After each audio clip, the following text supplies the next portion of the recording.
జగన్ ఉన్న టైంలో అయితే అతను వేరే మతం వాడు కాబట్టి ఇట్లా చేస్తున్నాడని రాశారు. ఇప్పుడు మన వాళ్ళైతే ఏమని రాస్తారు అంటే ఇది కారణం, జనం తప్పు అంతే తప్పించి వ్యవస్థ తప్పు కాదు. అంత వ్యవస్థ ఉండి ఏం చేయలేకపోవడం కాదు. తిరుమల తిరుపతి దేవస్థానానికి సంబంధించిన వార్త జ్యోతినే రాసింది, ఇదేం గోల గోవిందా అంటూ. పవిత్ర భావంతో స్వామివారిని దర్శించుకునే భక్తులకి పట్టెడన్నం పెట్టి సేద తీర్చే తిరుమల కొండపైన ఆకతాయిల ఆగడాలు అదుపు తప్పాయి. ఉచిత భోజనం వసతి దొరుకుతుండడంతో చాలామంది కొండపైనే తిష్ట వేశారు. వాళ్ళు పగలు నామాలు పెట్టడం, దేవుని పటాలు బొమ్మలు విక్రయిస్తూ గడుపుతున్నారు. అందరూ కాదు కానీ వీరిలో కొందరు రాత్రి అయితే మద్యం దాటి కొండపై హల్చల్ చేస్తున్నారు.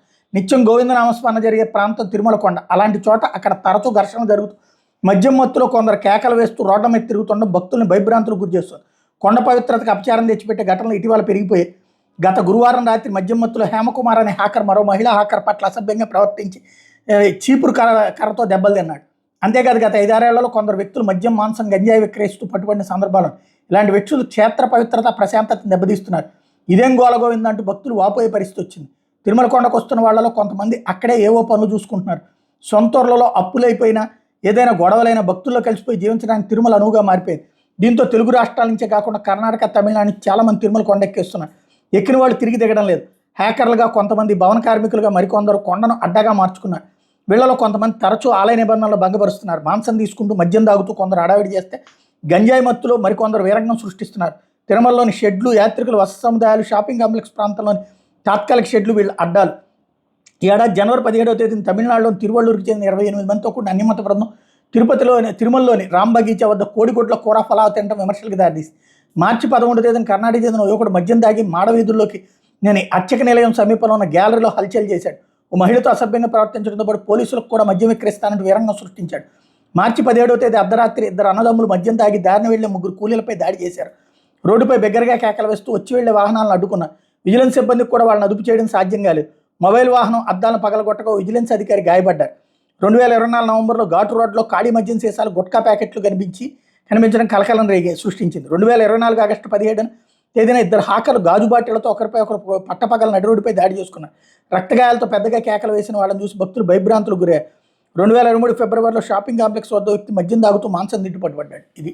ఇవన్నీ ఇప్పుడు జరుగుతున్నటువంటి ఇన్సిడెంట్స్. ఈ మద్యం జరుగుతున్నది 2023 పోతే మిగతా అన్నీ కూడా. ఒకటి, ఇదివరకు రాసే వార్తేమో వైసీపీ వాళ్ళు ఇదంతా చేస్తున్నారు, వైసీపీ వాళ్ళు డబ్బులు తీసుకునినో, లేకపోతే జగన్ అక్కడ క్రిస్టియానిటీని పెంచడం కోసం, పవిత్రతని చెడగొట్టడం కోసం అని రాసేవాళ్ళు. ఇప్పుడు వచ్చేటప్పటికి ఇక్కడ ఏంటి అసలు వాస్తవానికి మద్యం ఎట్లా తాగెళ్తున్నారు, అక్కడికి ఎలా తాగగలుగుతున్నారు, పైన మాంసం ఎట్లా వస్తుంది అక్కడికి అంత సెక్యూరిటీ ఉండి, అది కదా భద్రతా వైఫల్యం ఎందుకు జరుగుతోంది? ఇదే జరిగితే రేపు పొద్దున ఆలయానికి సంబంధించినటువంటి భద్రత ఏంటి? ఇది రాయలేదు ఇక్కడ. అదే జగన్ ఉంటే కనుక సీరియల్ రాసేవాళ్ళు. ఇలా ఇప్పుడు రాసిన ఈ ఇన్సిడెంట్స్ అన్నీ ఒక్కొక్కటి బ్యానర్ హెడ్డింగ్లు అయ్యాయి. రాజకీయ పరమైనటువంటి జర్నలిజం వదిలేసి నిజం రాయండి ఇప్పటికైనా సరే. తిరుమల కొండపైన అక్కడ జరిగేటటువంటి విషయాల్లో ఏంటంటే అక్కడ పనులు చేసుకునేవాళ్ళు వాళ్ళకి అలవాటు మద్యము ఇది, కాకపోతే పైన తాగకూడదు అనేది తెలుసు. ఒకసారి పైన తాగితే కనుక వాడిని బహిష్కరించండి, లేదా తాగి పైకి వచ్చినా సరే బహిష్కరించండి. పైకి వెళ్ళేటప్పుడు ఆ లిక్కర్కి సంబంధించినటువంటిది పరీక్షలు చేసి పంపించండి అవసరమైతే. వీళ్ళకందరికీ కార్డులు ఇవ్వండి. ఆ కార్డులు ఇచ్చి వాళ్ళు మామూలు భక్తులతో పాటు కాకుండా త్రూ ఇట్లాగే రావాలని చెప్పండి. ఓ సిస్టమ్ని మెయింటైన్ చేయండి. లేకపోతే అక్కడ తిరుమల కొండ మీద జరిగే ప్రతి అపవిత్ర చర్య ప్రభుత్వాన్ని వెంటాడుతుంది. అది గుర్తుపెట్టుకోవాలి.